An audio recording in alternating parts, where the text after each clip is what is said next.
First Contact's Shadow. Admiral Sarah Chen stood at the bridge of the ESS Endeavour, Earth's first faster-than-light capable vessel, as it dropped out of hyperspace at the edge of an unknown solar system.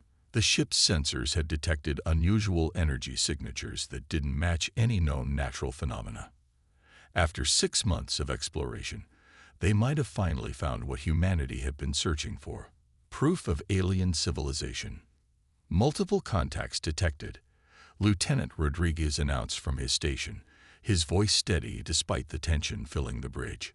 Complex artificial structures in orbit around the fourth planet. Energy signatures consistent with advanced technology. Sarah took a deep breath, feeling the weight of history on her shoulders. Humanity's first contact with an alien civilization would define their species' future. The UN Space Council had spent decades preparing for this moment, developing protocols and training diplomatic teams. Open all standard frequencies, she ordered. Transmit First Contact Package Alpha. The package contained carefully crafted messages of peace in multiple formats, along with basic scientific and cultural information about humanity. They had debated for years what to include, trying to strike a balance between honesty and not appearing threatening. Minutes stretched into hours as they waited for a response. The alien structures remained active, but made no obvious moves toward the Earth vessel. Sarah was about to order a closer approach when Rodriguez called out. Incoming transmission. Multiple formats. They're responding to our linguistic database. The main view screen flickered to life, revealing a being that looked nothing like any of their speculative xenobiology models. The alien had iridescent scales, 4 arms, and large eyes that seemed to catch every detail. When it spoke, the ship's AI translated. Greetings, Earth vessel. I am Coordinator Vextal of the Galactic Confederation. Your arrival was anticipated. Sarah felt a chill run down her spine at those words. Anticipated. We weren't aware of any prior contact. There has been none, Vextal replied. But we have been monitoring your world for some time. Your species presents us with a unique challenge. What kind of challenge? Sarah asked, noting how the alien seemed to choose its words carefully. Your biological classification. You see, Admiral Chen, in our centuries of exploration, we have discovered that sentient species fall into 2 broad categories: predator and prey. This division has profound implications for civilization development and interstellar relations. Sarah frowned. And how do you classify humanity? You are apex predators. Admiral. Forward-facing eyes, binocular vision, pursuit predation capabilities, omnivorous diet. In our experience, such species rarely develop the cooperation necessary for advanced civilization. When they do, Vextal paused. The results have been catastrophic. The bridge crew exchanged worried glances. Sarah kept her voice level. With respect, Coordinator, humanity has built a peaceful, cooperative global civilization. We've overcome our violent past. So you believe. Yet your history is filled with warfare. Your entertainment glorifies combat. Your children play at hunting. These are not accusations, Admiral. They are observations. The Confederation must be certain that humanity can be safely integrated into the galactic community. You're saying we need to prove ourselves worthy of contact. Sarah felt anger rising, but kept it in check. In a manner of speaking, the Confederation has established protocols for handling predator species. Normally, we would quarantine your system and prevent your development of FTL technology. However, Vextal's expression shifted to something unreadable. Your arrival here has forced our hand. We must now decide how to proceed. Sarah straightened her uniform. Then let us prove ourselves through actions, not assumptions. Humanity desires peaceful contact and cultural exchange. We have much to learn from each other. Perhaps you simply wish access to our technology to expand your territory. It would not be the first time a predator species has attempted such deception. We are not defined by our biology, Sarah insisted. Humanity has grown beyond pure instinct. We value peace, cooperation, and understanding. Yes, we have a violent past, but we learn from our mistakes. We change. We improve. Vextel studied her for a long moment. Your words are passionate, Admiral. But the Confederation requires more than words. We will need time to deliberate on how to proceed. Please maintain your current position. Any attempt to approach the planet will be considered hostile action. The transmission cut off, leaving the bridge in tense silence. Sarah gripped the railing of her command station, mind racing through implications and options. Orders, Admiral. Rodriguez asked quietly. Maintain position. Alert Earth of the situation. And prepare a more detailed information package about human history, focusing on our development of cooperation and peaceful conflict resolution. She managed a grim smile. It seems humanity's greatest challenge isn't reaching the stars. It's convincing them to let us stay. As the crew carried out her orders, Sarah stared at the alien structures orbiting the distant planet. Humanity had dreamed of first contact for generations, imagining countless scenarios. But no one had predicted this, being judged not by their achievements or potential, but by their evolutionary history. The irony wasn't lost on her. Humans had spent millennia overcoming prejudice based on superficial differences among themselves, only to face judgment from the stars based on their entire species' biology. But if humanity had learned anything from its long journey to the stars, it was that prejudice, even when wrapped in scientific terminology, could be overcome through understanding and dialogue.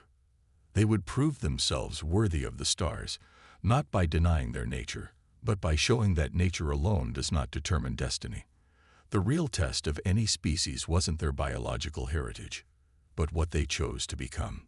Sarah opened a channel to Earth. It was time to prepare humanity for a challenge unlike any they have faced before. Their place among the stars would depend not on force of arms or technological achievement, but on their ability to prove that being predator did not preclude being peaceful. The stars had finally answered humanity's age-old question, are we alone? But that answer had come with a price, proving that they deserved to be part of the cosmic community. It would be the greatest test their species had ever faced, and failure was not an option. The diplomatic dance. The holographic chamber aboard the ESS Endeavour hummed with tension as Earth's hastily assembled diplomatic team faced the Confederation Council. 3 weeks had passed since first contact, and every moment had been spent preparing for this crucial meeting. Dr. Maya Patel, Earth's chief xenoanthropologist, stood beside Admiral Chen, studying the assembled alien representatives. The council chamber itself spoke volumes about the Confederation's nature. The aliens sat in a circular arrangement, with no elevated positions suggesting hierarchy. Their seats were adapted to various physiologies, some designed for quadrupedal forms, others for beings that seemed to float in contained atmosphere bubbles. But what struck Maya most was the subtle defensive architecture. Every council member had clear escape routes, and security fields shimmered almost invisibly between species. They feared each other, she realized, or at least, they feared the potential for violence, even after centuries of cooperation. Coordinator Vextel's voice cut through her observations. The Council has reviewed Earth's historical records and cultural database. We find concerning patterns. If I may address these concerns. Maya stepped forward, having rehearsed this moment countless times. When Vextel nodded, she continued, you see violence in our history. We acknowledge this truth. But look deeper, and you'll see something remarkable. The consistent trend toward cooperation, toward finding alternatives to conflict. She gestured and holographic data streams appeared around her. Take our development of international law. As our weapons became more destructive, we created stronger systems for peaceful resolution. We developed concepts like proportional response and diplomatic immunity, deliberately limiting our use of force even when conflict arose. Yet you still maintain military forces, a counselor noted. Their translator rendered their name as Symphony of Peaks, their crystalline form catching the light. You still prepare for war. We prepare for defense. Admiral Chen interjected. And increasingly, our military serves humanitarian purposes: disaster relief, peacekeeping, scientific exploration. The Endeavor itself was built for exploration, not conquest. Maya nodded. This transformation of military purpose exemplifies humanity's evolution. We don't deny our capacity for violence. We channel it constructively. Our competitive instincts drive sports and scientific achievement rather than warfare. A new counselor spoke, their tentacles weaving complex patterns that the translator interpreted as uncertainty. The last predator species we contacted made similar claims. They spoke of peace while preparing for war. Within a decade, they had attacked 3 peaceful worlds.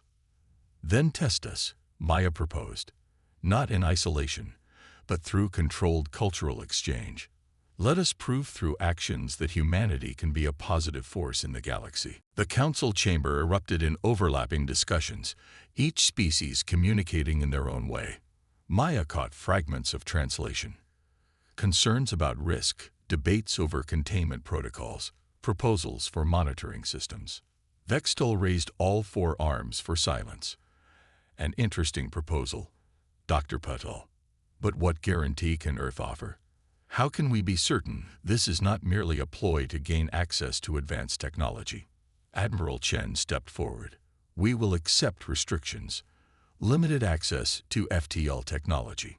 Monitored zones of contact. Regular inspections. But in return, we ask for fair judgment. Not based on our biology, but on our actions.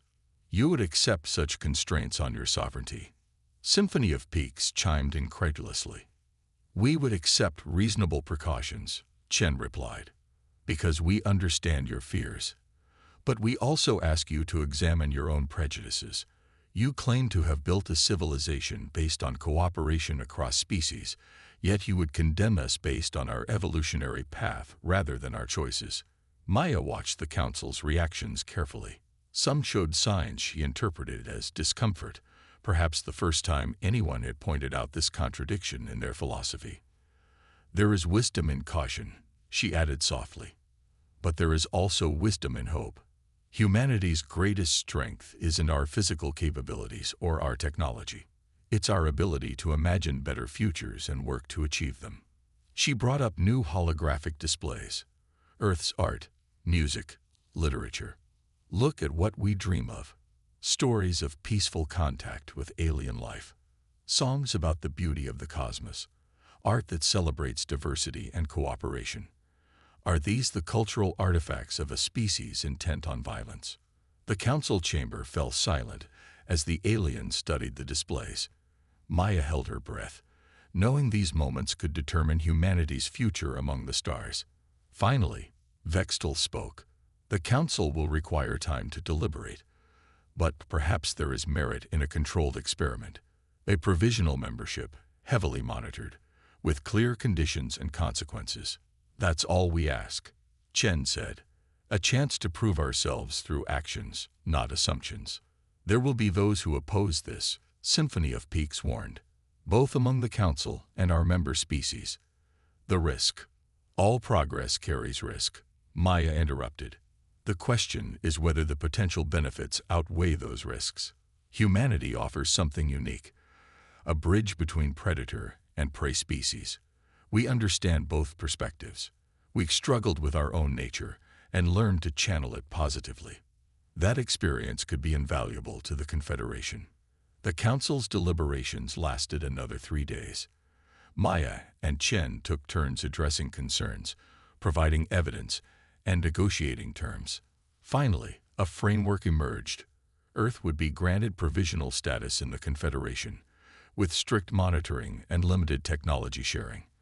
But they would have the chance to prove themselves. As they prepared to return to the Endeavor, Vextol approached them privately.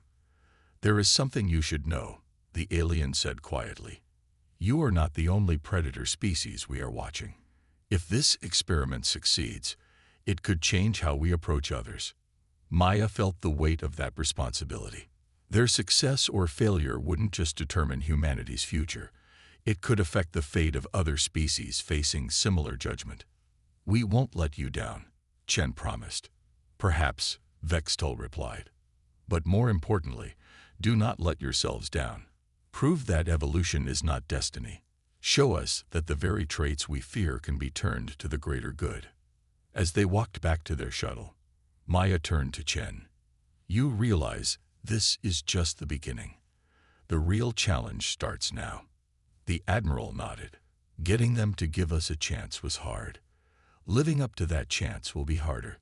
But that's what humans do best. Prove the impossible possible." They had won their opportunity. Now they had to prove that humanity's predatory heritage could be an asset rather than a liability. That the same determination that had once made them fearsome hunters could make them invaluable protectors of galactic peace. The stars were watching, and humanity would show them something they had never seen before, a predator species that chose to use its strength not for dominance, but for defense of the weak. Not for conquest, but for cooperation. Not for fear, but for hope. The diplomatic dance had only just begun. Trial by fire.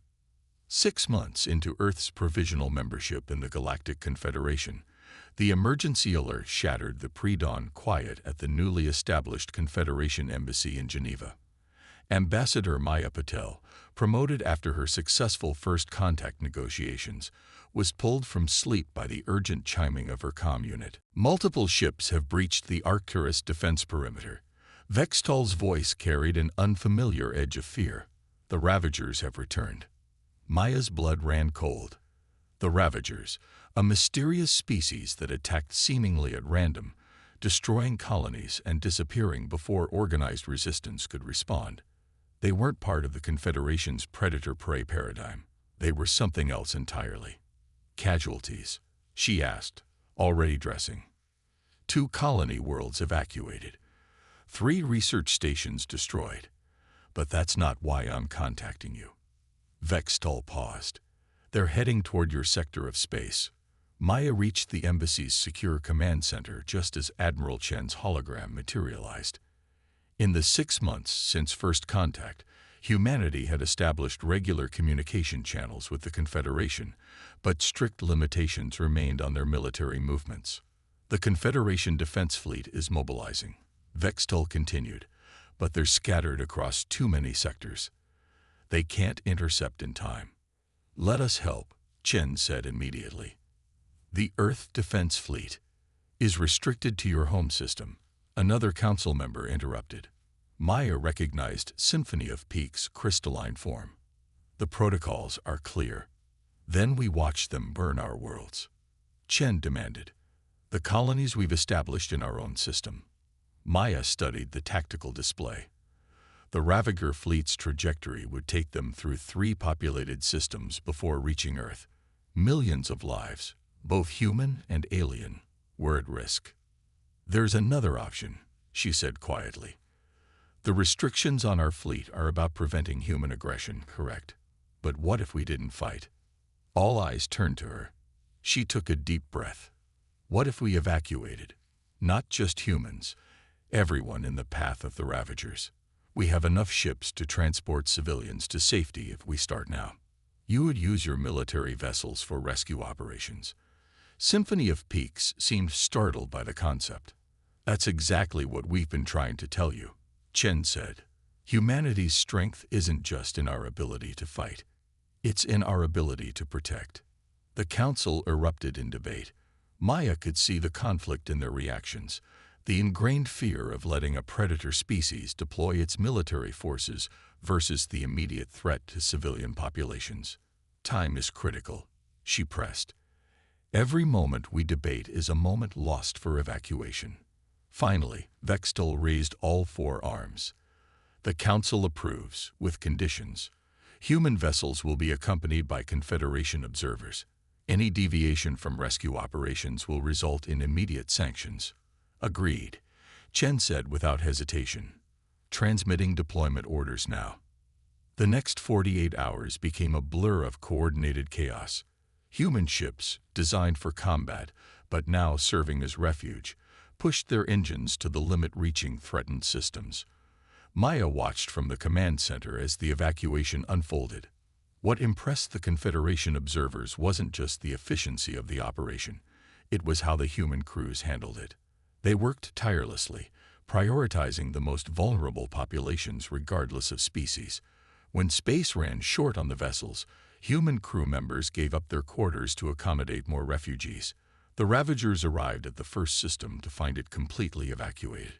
No military resistance meant no targets for their superior weapons. They moved on, only to find the next system equally abandoned. But it wasn't just about saving lives. As the refugees were transported to safe zones, humanity showed another side of itself. The evacuees were welcomed into emergency shelters on Earth's moon and orbital stations.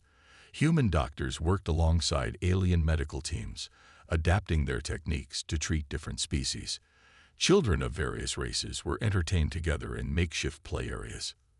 "Your people continue to surprise us," Vextal commented to Maya as they watched a human teacher leading a group of mixed-species children in an impromptu science lesson.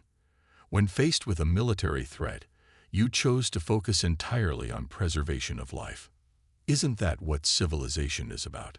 Maya asked, looking beyond immediate reaction to find better solutions.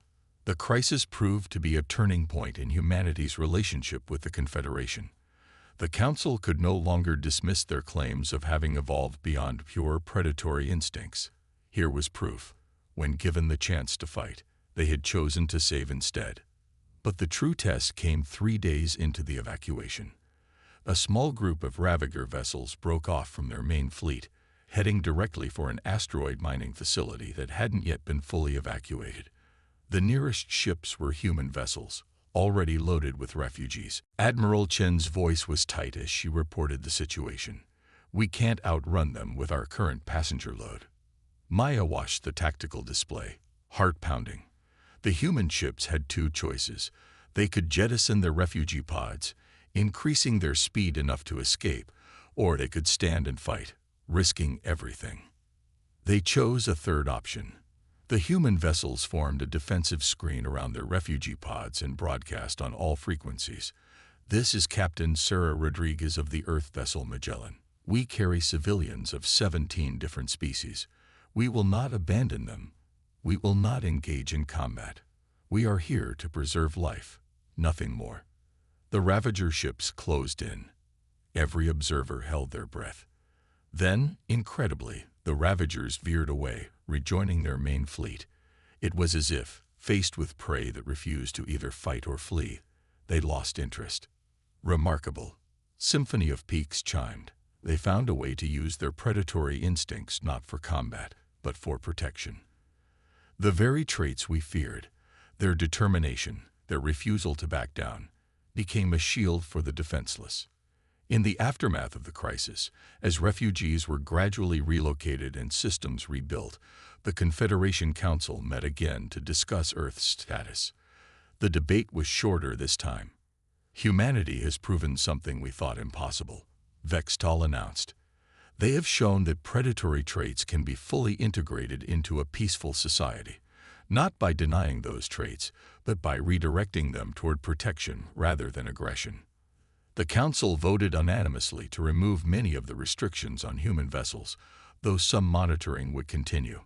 More importantly, they established a new classification in their species database, Guardian Predator, a designation that would change how they approached other emerging predator species. Maya found Admiral Chen in the embassy garden after the announcement. The Admiral was watching Earth's sunset, its light painting the sky in colors that some of their new alien friends couldn't even see. "You know this is just the beginning," Maya said. "The Ravagers will return. There will be other threats." Chen nodded. "But now we face them together. Not as predator and prey, but as equals, each bringing our own strengths to the challenge." "Is that what we are then? The galaxy's guardians?" "No," Chen smiled. "We're simply what we've always been, human. And it turns out that's exactly what the galaxy needed." Above them, stars began appearing in the darkening sky. Among them were new friends, new allies, and yes, new threats. But humanity had found its place among them, not by changing who they were, but by showing that who they were had value beyond what anyone had imagined. The trial by fire had forged something new, a future where strength served compassion, and ancient instincts found new purpose in protection rather than predation. Understanding difference. The University of New Alexandria's Xenocultural Exchange Center bustled with activity as beings from across the Confederation gathered for the first Galactic Cultural Summit. 1 year after the Ravager crisis, humanity's role in the galactic community had evolved from cautious provisional member to respected partner. Dr. James Wong, the center's director, watched the diverse crowd with quiet satisfaction. In one corner, a human martial arts instructor demonstrated Tai Chi to a group of aliens, showing how movements once developed for combat had been transformed into meditation and health practices. Nearby, a Veridani floating crystal being taught sonic harmonics to human musicians, their combined efforts creating entirely new forms of music. Fascinating, isn't it? The familiar voice of Symphony of Peaks chimed beside him. The crystalline counselor had become one of humanity's strongest advocates on the council. How quickly fear can transform into curiosity. James nodded. It's what humans do best, adapt and learn. Though I admit, we're learning as much from these exchanges as we're teaching. Their conversation was interrupted by a commotion near the biology labs. A young Hizani researcher, one of the prey species most cautious about human interaction, had discovered something unexpected in their comparative biology studies. Professor Wong, the Hizani's translator, conveyed excitement in their melodic tones. We found something remarkable in the human stress response patterns. James hurried over, followed by Symphony of Peaks. The Hizani researcher, Dr. Lith, had been studying how different species responded to danger. Their holographic display showed comparative neural scans. Look here, Lith pointed with a delicate appendage. When faced with a threat, prey species show immediate flight response activation. Predator species show aggression response. But humans, they highlighted a complex pattern of neural activity. Humans show both, and something more. The capacity for choice, James realized. Our consciousness can override both instincts, letting us decide how to respond. More than that, Symphony of Peaks chimed in. Your species appears to be able to experience and understand both perspectives. You can empathize with both predator and prey mindsets. The implications rippled through the summit. Humanity's unique neural patterns might explain their adaptability. Their ability to transform traditionally aggressive traits into protective ones, their capacity to bridge different species perspectives. In another part of the center, Ambassador Maya Patel was leading a discussion on conflict resolution. The topic had drawn particular interest after humanity's unusual handling of the Ravager crisis. The key was recognizing that there are always more options than fight or flight. She explained to the assembled delegates, human history is full of examples where we found alternative solutions to seemingly inevitable conflicts. A Veridani representative pulsed with skeptical colors. Yet your history is also full of warfare. How do you reconcile these contradictions? By acknowledging them, Maya replied. We don't deny our capacity for violence. We've simply learned to recognize it as one tool among many, and usually not the best one. Our predatory instincts give us determination and protective impulses. Our consciousness lets us choose how to apply those traits. Admiral Chen, visiting the summit between patrol duties, added her perspective. Take our military. Yes, we maintain combat capabilities. But look at how we use them. Disaster response, search and rescue, scientific exploration. The same drive that once made us hunters now makes us guardians. The discussions continued late into the night, with different species sharing their perspectives on strength, protection, and cooperation. A Hizani storyteller shared tales of how their species survived through cooperation and stealth. A human anthropologist discussed how early human hunters had developed complex social bonds and communication systems that laid the groundwork for civilization. But the most profound moment came unexpectedly during a shared meal. Different species required different environments and nutrients, but they had found ways to gather together, each in their suitable atmosphere bubbles or environmental suits. A young human child, watching a Veridani crystalline being processed life for sustenance, asked a simple question. If you eat sunlight, and we eat plants and animals, and the Hazani eat mineral solutions, aren't we all just different kinds of hunters? We just hunt different things. The observation sparked a wave of discussions that would reshape how the Confederation viewed the predator-prey dichotomy. Perhaps the distinction wasn't as clear-cut as they had always assumed. Every species had evolved different ways of surviving, different kinds of strength. James found Maya and Symphony of Peaks on the center's observation deck later that night, watching Earth's moon rise. The Council has been discussing expanding the cultural exchange program, Symphony of Peaks announced. Not just with Earth, but between all member species. Your success has shown us how much we still have to learn from each other. It's not just about learning facts, Maya added. It's about understanding perspectives. Humans aren't better than other species because we can bridge predator and prey viewpoints. We're just different. And those differences, when understood and respected, make us all stronger. The summit concluded with the announcement of several new initiatives: joint scientific research programs, cultural exchange missions, and most significantly, a new Confederation approach to emerging sentient species. The old predator-prey classification system would be replaced with a more nuanced framework that recognized the value of diverse evolutionary paths. As the delegates prepared to depart, Dr. Lith approached James with a final observation. You know what's truly remarkable about humans. Not that you overcame your predatory nature, but that you never had to. You simply learned to see it as part of who you are, not all that you are. James watched the diverse crowd of beings saying their farewells, each in their own cultural manner. Humans exchanged handshakes with some, respectful bows with others, and careful distance with those who preferred no physical proximity. Each interaction represented learned understanding, respect for difference. Maybe that's the real lesson here, he replied. True civilization isn't about overcoming our nature. It's about understanding it, accepting it, and choosing how to use it for the greater good. Above them, the stars beckoned. Somewhere out there, other species were emerging, developing their own paths to the stars. Thanks to the understanding developed here, they would find a galactic community ready to judge them not by their evolutionary path, but by their choices and actions. The differences that had once inspired fear now fostered strength through diversity, and humanity had found its role, not as predator or prey, but as bridge builders, showing that understanding could transform ancient instincts into new possibilities for cooperation and growth. A new dawn. 5 years after Earth's first contact with the Galactic Confederation, the Great Chamber of the Confederation Council looked very different. Gone were the security fields between species. The rigid seating arrangement had been replaced by adaptable spaces that allowed different species to gather comfortably according to their needs. But the most striking change was the new addition to the chamber's ancient walls.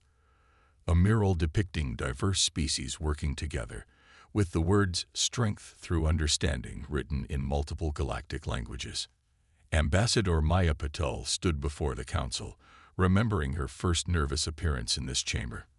Now she was here to present the findings of the Galactic Cultural Integration Committee, a joint initiative that had transformed how the Confederation approached species diversity. The evidence is clear, she began. In the 5 years since we began implementing the new integration protocols, we've successfully made peaceful contact with 3 species previously classified as predatory.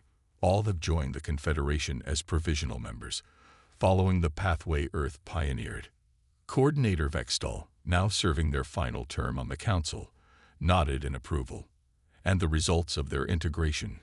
Remarkable, Maya replied, bringing up holographic data streams. The Karathi, once feared for their hunting prowess, now lead our most effective search and rescue teams. The Nexer, whose territorial instincts made us wary, have become invaluable in establishing and protecting new colony worlds. The Genri, she smiled, Well, their predatory pack mentality has transformed into the galaxy's most sophisticated diplomatic corps. Admiral Chen, joining remotely from the bridge of the ESS Endeavour I, added her perspective. The joint defense exercises have shown that mixed species crews perform better than homogeneous ones. Different instincts and abilities complement each other. What we once saw as incompatible traits have become strategic advantages. The chamber's atmosphere was markedly different from the tension of those first meetings. Species that had once kept careful distance now worked closely together, each bringing their unique perspectives and abilities to shared challenges. Symphony of Peaks chimed in, their crystalline form refracting light in patterns that expressed satisfaction. Perhaps most significant is how this has affected our response to the Ravagers, the latest encounters. The tactical display activated, showing recent engagement data. The Ravagers had returned twice more in the past 5 years, but each time they met a different kind of resistance. Confederation forces now operated in mixed teams that combined the protective instincts of predator species with the evasive expertise of prey species.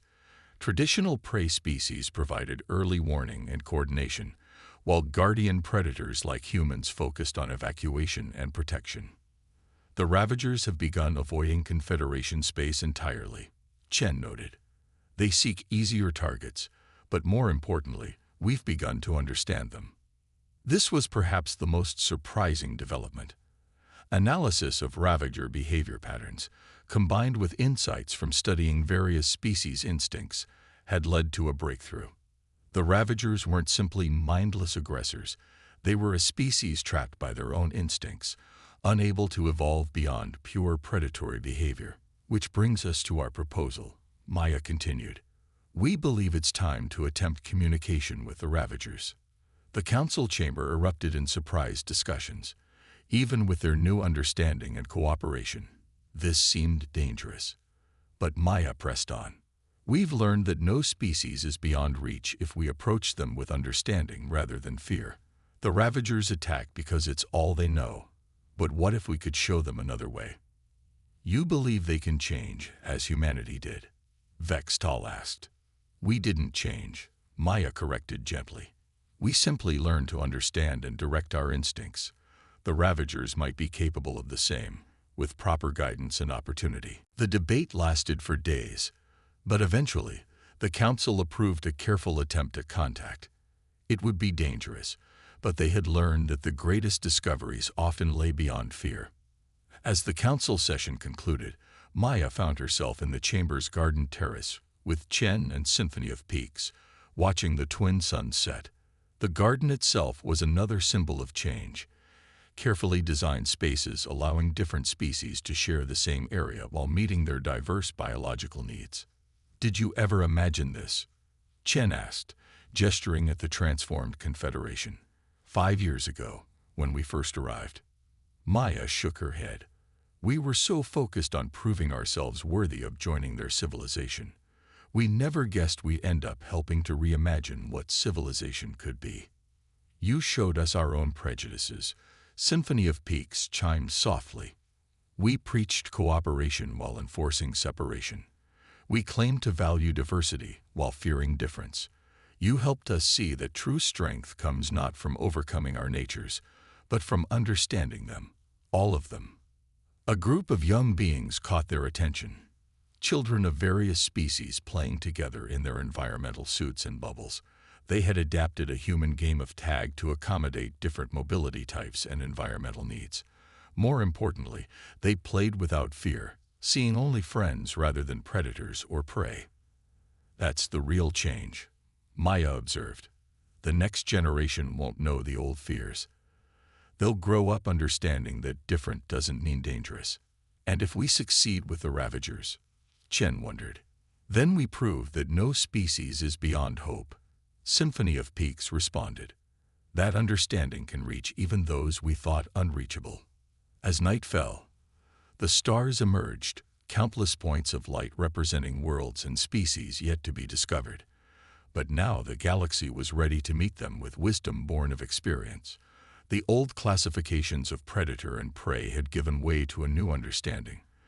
that every species had something valuable to contribute, that ancient instincts could find new purpose, and that differences could become strengths when viewed through the lens of understanding. Humanity had found its place among the stars not by conquering or submitting, but by building bridges.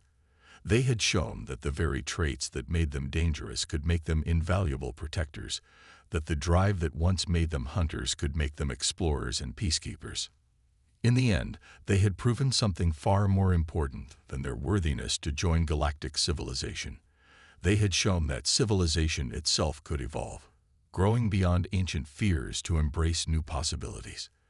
The predator-prey divide that had shaped galactic society for millennia had been transformed into a spectrum of diversity, each species contributing its unique strengths to the greater whole. As the last light faded from the sky, Maya thought of that first tense meeting 5 years ago. They had come so far, yet in many ways, they were just beginning.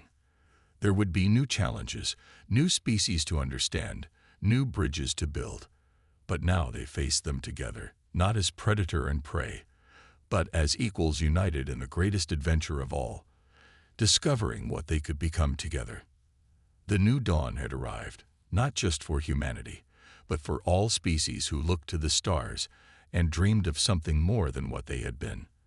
And in that dawn, they found not just hope, but a promise that understanding could transform fear into strength, and that the greatest adventures lay not in conquering differences, but in learning from them.